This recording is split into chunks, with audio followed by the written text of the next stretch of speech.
saying, please obey the leash law in the park. I'm trying to look at birds, and your dog running around and scared them away.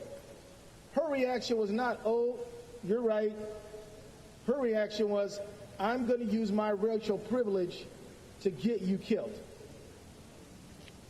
What would have happened if the wrong officer showed up and responded to her call to that black bird watcher?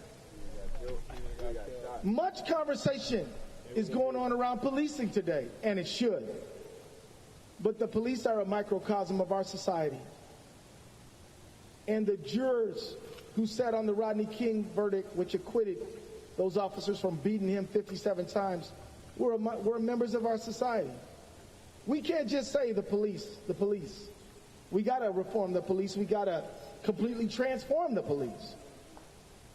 But we can't think we're going to stop there and have a just society, because those officers are come from our society. And the people who are recruited and will join those police departments, if they carry the same attitudes that are alive in our society, will carry out that same oppression that we saw with George Floyd and Sandra Bland and Walter Scott and Philando Castile and Eric Garner and Tamir Rice, and the list goes on. Trayvon Martin. Let me just tell you this. You may think that this is a matter of mean police doing mean things to people. This is a social disease buried deep in the core of our society. It was there in the beginning. We're standing on the land of the indigenous people. We're not standing on land that is ours, really. This land was held by people for thousands of years until it was brutally and violently taken from them. And then other people were kidnapped in Africa and made to work for free for 250 years to bring wealth. And 100 years after that, we're in second-class citizenship. And it was during that period in which Clayton, Jackson, and McGhie were murdered. It was during that period where the point was not that you did anything to Irene Tuscan, but we just need you to know that in this society, you better walk in fear all the time. That was the point. Cruelty and fear were the point. They didn't care about Irene Tuscan. If somebody would have sat down and said, look here, dear, we just really need to know what happened, you know she would have been able to say nothing really happened. But the men who wanted to murder and kill put so much pressure on her that she was swept away by circumstances. I'm not making excuses. She had a moral obligation to tell the truth and she didn't. I am saying that when you mix white supremacy and patriarchy, you can end up with a situation like this, where people will kill black men to protect white womanhood without really asking white women anything about it. Exactly. It is important to understand the intersectionality of this problem and how all these systems of oppression are wrong and must be dismantled. Yeah. Let me wrap up by saying this. I just want to wrap up by saying two quick things, because I hate it when politicians go on so long. Two quick things. One is that Clayton, Jackson, and McGhie were murdered. We know the story there. But you may not know the story of Max Mason. Max Mason, after this murder, was charged with the rape of Irene Tuscan, a crime he never committed. He went to trial and was convicted and went to prison. And when he asked for a pardon, the county attorney who prosecuted him said, I don't really think he did it. Let me just put that to you again. The prosecutor who said, I'm going to try you for rape, turned around and said, I don't really think they did it. He was hoping that the jury would just let him off. He passed the buck. I'm proud that your county attorney, Mark Rubin, said, I support the complete and total pardon of Max Mason, which we did just last Friday. The judge who presided over the case said, I don't think if he was a white person, he would have been convicted. Not at all. The judge said that and wrote a letter to the pardon board saying, please fix this. He could have dismissed the case, but he passed the buck, hoping that the Minnesota Supreme Court would fix it. They didn't fix it. One courageous judge wrote a stunning dissent on how wrong the conviction was. If he'd had one or two more people to join him, the conviction might have been overturned. He didn't get them. And so Max Mason went and did about 3-4 more years in prison, which is actually a good thing because he was given about 30 years. Finally, he was allowed to leave. He said, if we'll give you a commutation of your sentence if you leave the state of Minnesota. And so he said, I can get out? They said, yeah, I'm out. But he died not pardoned.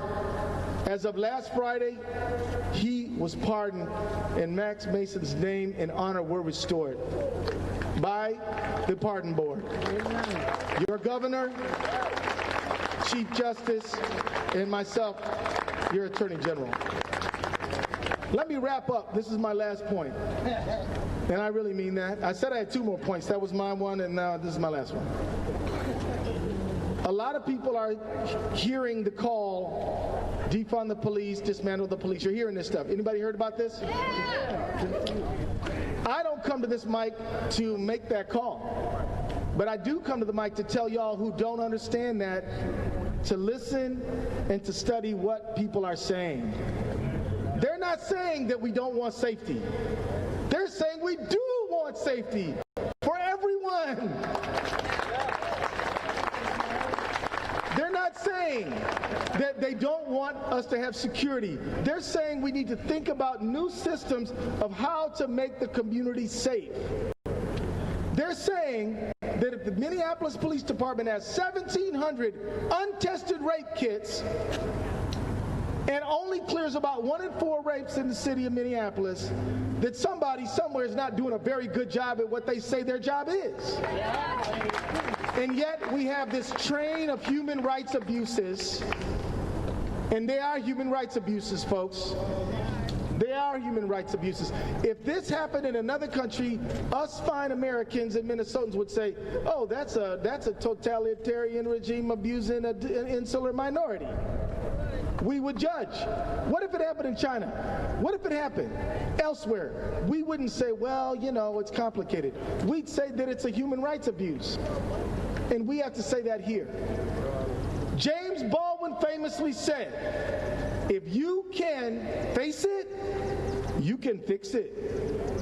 And today, as we honor and memorialize Clayton, Jackson, and McGhie, we have to solemnly dedicate ourselves to the simple idea that a human being is a human being and must be given the dignity and respect of a human being in our time. So help us God. Thank you all. Amen.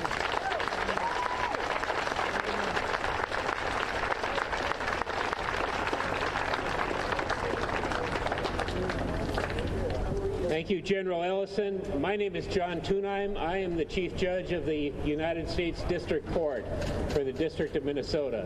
We have a courthouse just down the street here, our federal courthouse in Duluth. I want to first thank General Ellison, Governor Walz, and Chief Justice Gilday for the pardon granted on Friday to Max Mason, the first posthumous pardon granted in the history of the state of Minnesota, and well and long overdue.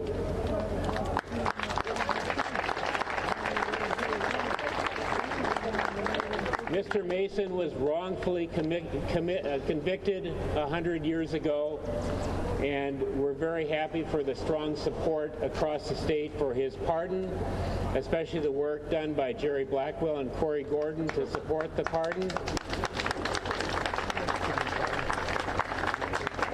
And your CJMM committee here in Duluth for their strong support. The federal court wrote a letter strongly supporting this pardon. I want to say that our court today observed a 3-minute moment of silence at noon in honor of Elias Clayton, Elmer Jackson, and Issac McGhie. And yes, we will say their names for centuries to come. We will not forget about them.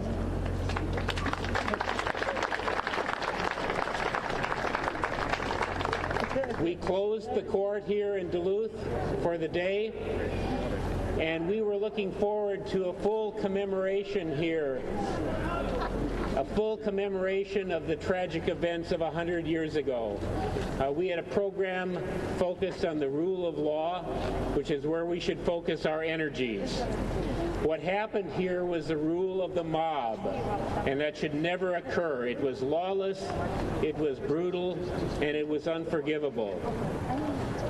It was a grave and horrific miscarriage of justice, and we need to focus going forward on the rule of law, but never, never, ever forget that awful, brutal, dreadful night. And always remember the names Elias Clayton, Elmer Jackson, and Issac McGhie.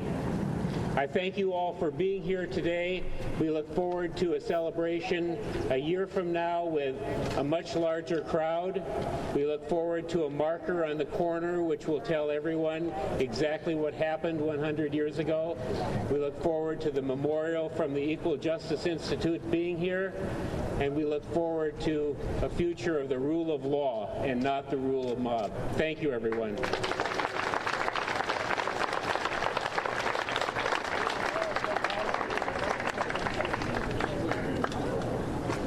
Good afternoon. My name is Tom Nelson. I'm the president of the Minnesota State Bar Association. We represent over 20,000 lawyers in the state of Minnesota who are committed not only to the rule of law, but to equal justice under the rule of law. And we've seen that denied in way too many ways. Today we gather here to remember and honor Elias Clayton, Elmer Jackson, and Issac McGhie, and to learn from them.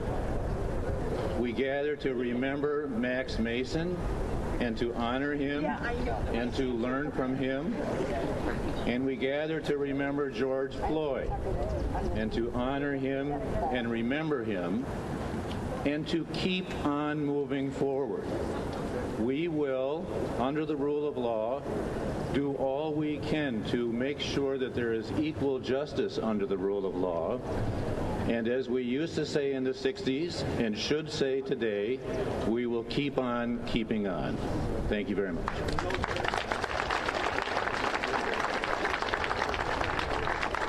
Can you guys hear me? Yeah.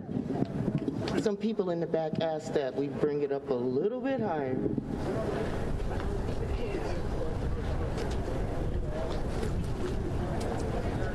I'm Jerry Blackwell. I am a founding member of the Minnesota Association of Black Lawyers and one of the attorneys who brought the pardon for the posthumous pardon of Max Mason.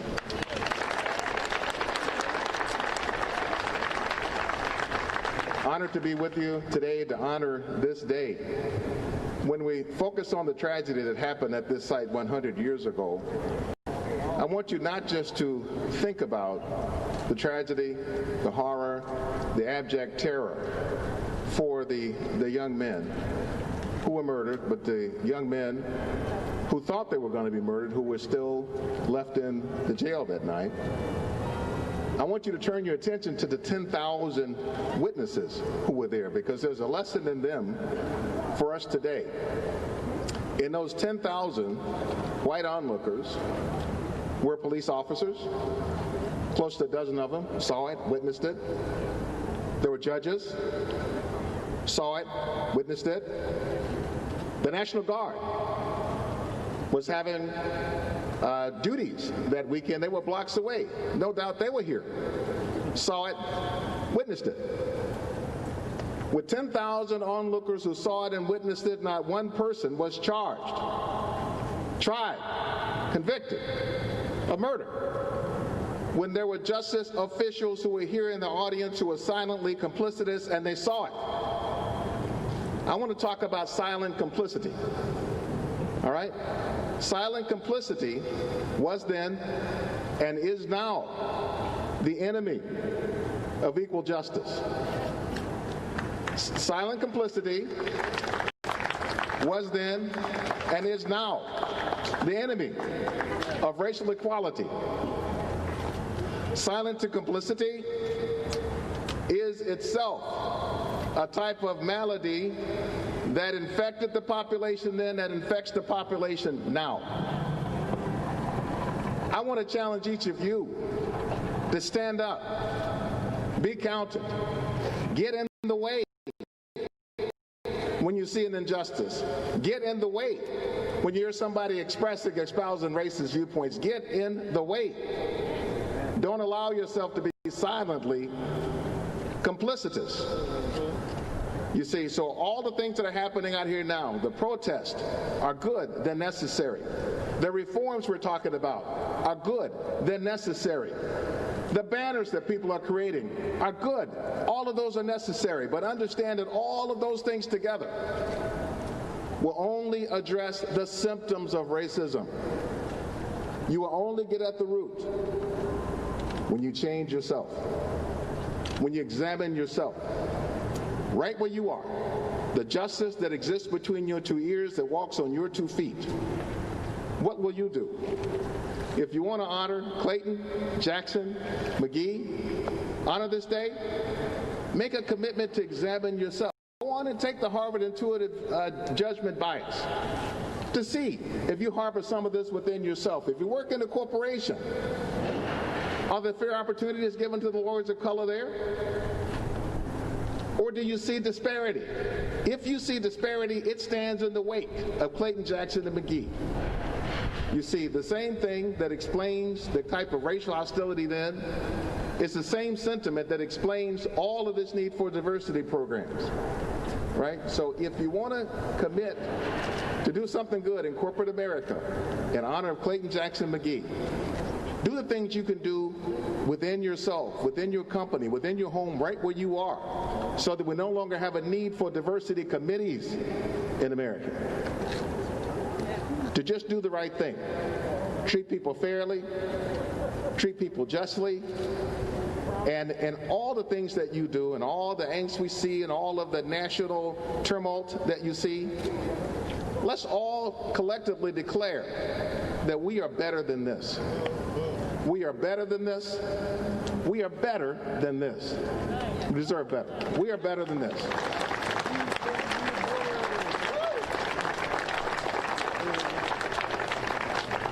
Now, let me ask if my friend Roger Gregoire is in the audience, somewhere from Clayton, Jackson, McGhie organizations. Is he? Oh, my goodness, I didn't recognize the masked man.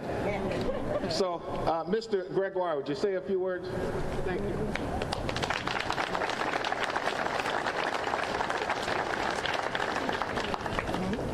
My name is Roger Gregoire.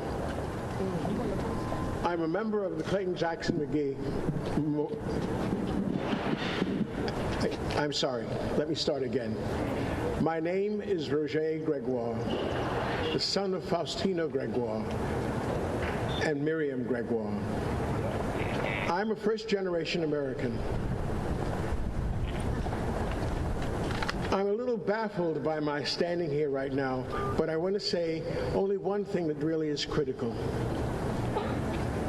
My mother asked me when I was a young man to ask this question all the time: who am I? And so I ask all of you, who are you? Not to turn to someone else, but to look in your own hearts and say, who am I?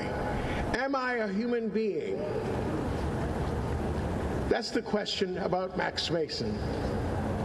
He asks us, and he now stands as evidence of the question about who am I? Because in this Minnesota nice place, there's always that remnant of the other side of the question. Yes, those 3 men were lynched.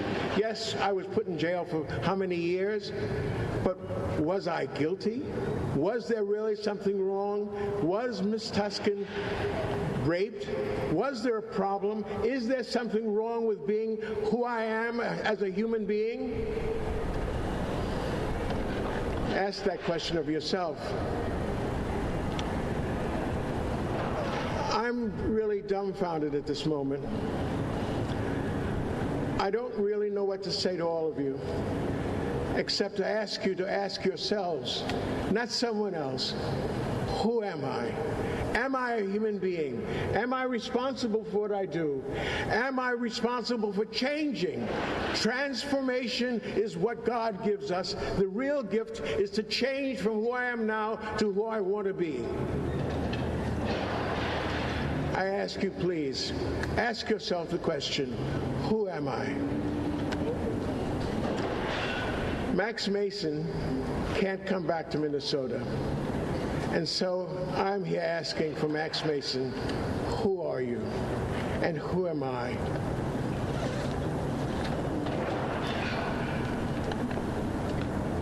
I'm flattered and dumbfounded by standing in front of so many of you who I see in the streets all the time, in supermarkets, in your cars, walking along. I raise my head and I smile and say hello. Some say hello, some don't. But I can see in your eyes that we're all human beings. Some of us look like me with color in our skin, some with different physical attributes that distinguish us.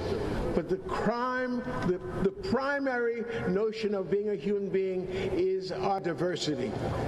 Every one of you is different. Every last one of you is unique. And you have a right to ask yourself, who am I?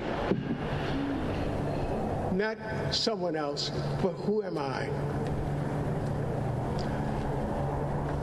I want to thank you for letting me have this small time to say to you, I'm still asking the question at 86 years of age. I don't know many 86-year-old people out here, but I'm one of them. And I'm asking you that if before you get to be 86 and tired and wondering how you'll get the next day going, and will this be my last day on earth, ask yourself the question, who am I? Who are you? God resides in every one of you. The divinity is in every human being. Whatever you were on the outside, inside is divinity. Find that divinity. Become who you are. Thank you.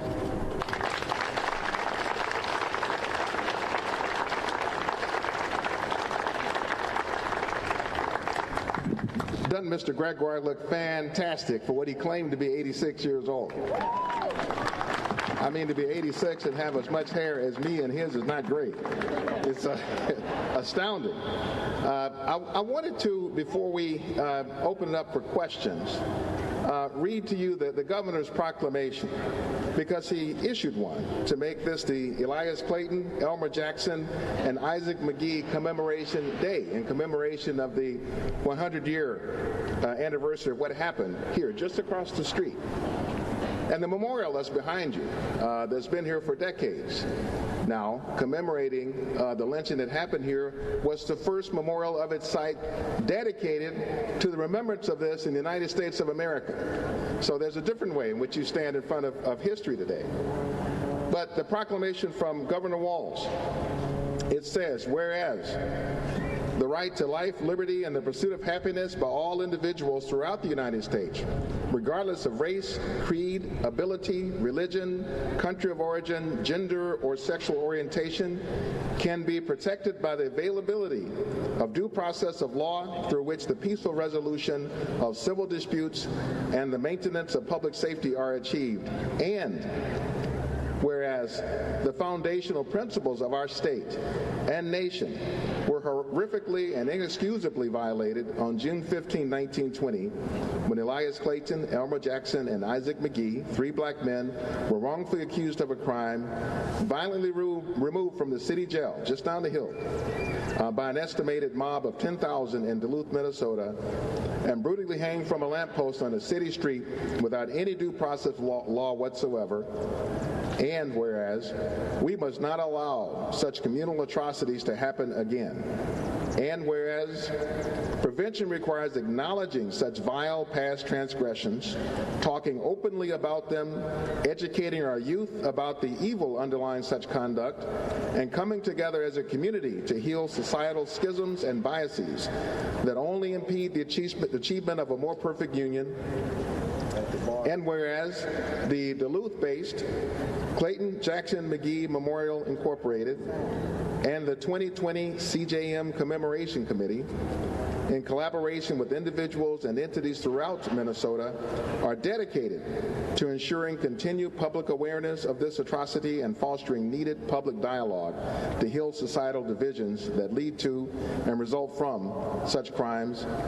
And whereas these dedicated efforts can be seen in the creation of a permanent memorial at the site of the hanging in Duluth, and whereas June 15, 2020 marks the 100-year anniversary of the hanging of Clayton, Jackson, and McGhie, and whereas everyone must be made aware of this tragic history.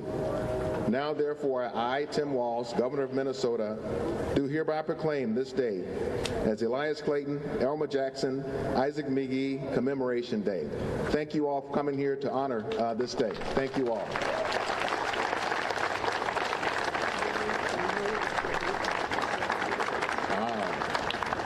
So, before I start, we are honored to have with us the mayor, without whom much of this commemoration, the posthumous pardon of Max Mason came about in part because of the support and advocacy of the mayor. I want to acknowledge your mayor, Mayor of Duluth, Mayor Larson. Thank you so much. Well, I think, first of all, let's be honest, the posthumous pardon, being here today, the energy, the activity around changing our democracy, I am a part of it, but it is happening because of you. Because of us, because of this amazing community that is seeking to be very honest about the things that are holding us back, holding each other back, about the murders that we have experienced, the murders of George Floyd, the lynching and the killing of Elias Clayton, of Elmer Jackson, of Issac McGhie, the way their stories and their families have changed over the generations because of the systemic racism that we have built into our systems. We are here because you have let us know that it is enough. That you have lifted your voice and marched and protested and demanded more, and you are right to be doing that. So I am here with you as a participant in the struggle of democracy, in a belief that more is possible, that we have so much dramatic, incredible, deep, transformative, catalytic, real, and raw work to do, and that you are letting me know that we need to do more. So I am here with humility, with an open heart, with an understanding that the systems I participate in helped make the lynching of these men happen and made possible. And I am here actually, I've thought so much as a mother. I have 2 teenage sons, and I have hurt thinking about the mother of these men, the mother of Max Mason, the mother of George Floyd, the mother of Philando Castile, the mother of Breonna Taylor, the mothers, because that's where I resonate, who held these babies with such beautiful joy and hope, whose children demanded and deserved a life that was important and a life that mattered, and the tragic pain and hurt that is caused to these mothers for generations, that gets bred into our blood and into our bones and into our stories and into our buildings and into our policies and into our people. So I am here with acknowledgement, knowing that this work of a centennial is happening because of people in this community who are bold and creative and courageous enough to name this tragedy and to want to work to unpack it with all of us, who stepped forward with the idea to pardon Max Mason. I'm here because of a justice system that has really embraced and acknowledged that justice has not been swift for all and justice has not been equal for all. So I am here to do work with you. One of the things I love about this community is that we participate in our democracy, and you let us and you let me and you let our community know where you need us to be and what it looks like to show up for you. So keep doing that, keep voicing, keep pushing. We are in this together, and I just have deep reverence for the work of this community, of this site, of what's happening here, of this moment of time, and how it is all aligned and how it is pushing us forward with a new momentum that we cannot drop. We cannot let it drop this time, and that is my commitment to you. Thank you.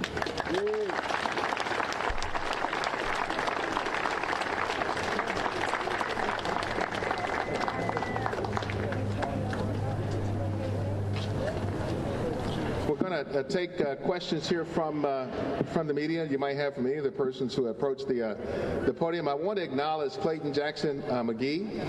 I see their co-chairs here, Stefan Witherspoon and Kim Green, are kneeling about, and also